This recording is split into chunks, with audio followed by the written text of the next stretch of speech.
ঘরের মধ্যে জল থই থই অবস্থা, সমস্যায় পড়ছেন শিশু থেকে বয়স্ক ব্যক্তিটা।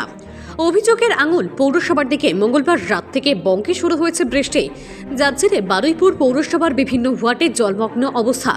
বারুইপুর পৌরসভা 14 নম্বর ওয়ার্ড ও বারুইপুর মাদারহাট গ্রাম পঞ্চায়েত এলাকার মাদারহাট পপুলার একাডেমি স্কুলের সামনে এখনও হাঁটু পর্যন্ত জল জমে স্কুলের স্টুডেন্ট ও সাধারণ মানুষ যাতায়াতে পড়তে হচ্ছে সমস্যায়।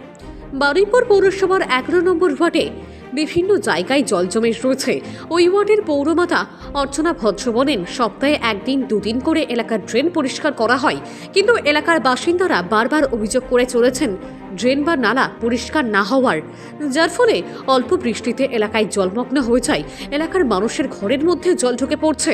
প্রায় 1 হাঁটুর উপরে জল উঠে গেছে অনেকেরই ঘরে। কবে মুক্তি পাওয়া যাবে এই জল যন্ত্রণা থেকে, সেই দিকেই নজর এলাকাবাসীর। বৃষ্টি হলে এইরকমই হয়, তবে এত হয় না, গত বছর হয়নি, এবছরই এতটা বৃষ্টির জল ঢুকে এরকম ক্ষতি হয়ে গেছে। সমস্যা হচ্ছে ড্রেন নিয়মিত পরিষ্কার হয় না, আর জল তার জন্য আটকে যাচ্ছে, নিকাশি ব্যবস্থা প্রতি বছরই আগে যা ছিল তার চেয়ে আরও বেশি হয়েছে। কেন রিনোভেশন করার পরে পাইপ বসাবার পরেও দেখছি আরও বেশি।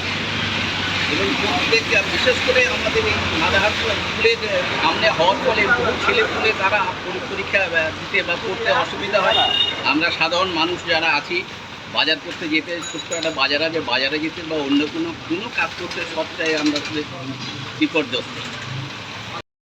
ওয়ার্ডে তো সব জায়গায় জল দেখছি, কিন্তু কাল থেকে তো 4টে মেশিন চলছে, তাও জল কমছে না। জল সব জায়গায় জল ভর্তি হয়ে আছে। আমি এখন জলের উপর দাঁড়িয়ে দেখছি সবাইটা কী করবো। আর বস্তি বাড়ি ওদিকে সব জলে ডুবে আছে, তাদের রাত্রে খাবার দাবার দেওয়া, জল দেওয়া সব করে দেওয়া হয়েছে। এখন দেখা যাক কী পরিস্থিতি।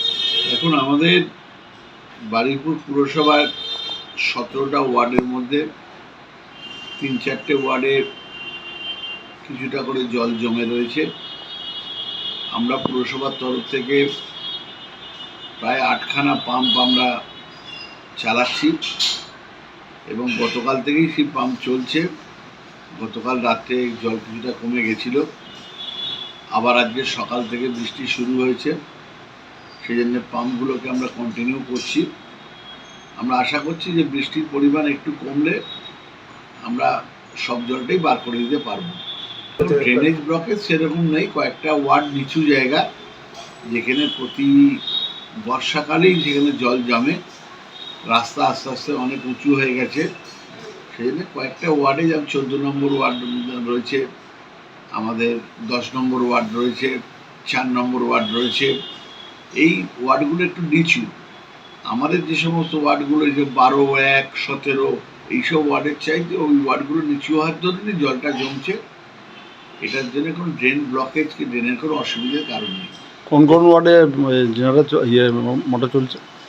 এখনো পর্যন্ত মোটর চলছে 4 নম্বর ওয়ার্ডে, 14 নম্বর ওয়ার্ডে, 10 নম্বর ওয়ার্ডে, এইসব জায়গায় মোটর চলছে এখন।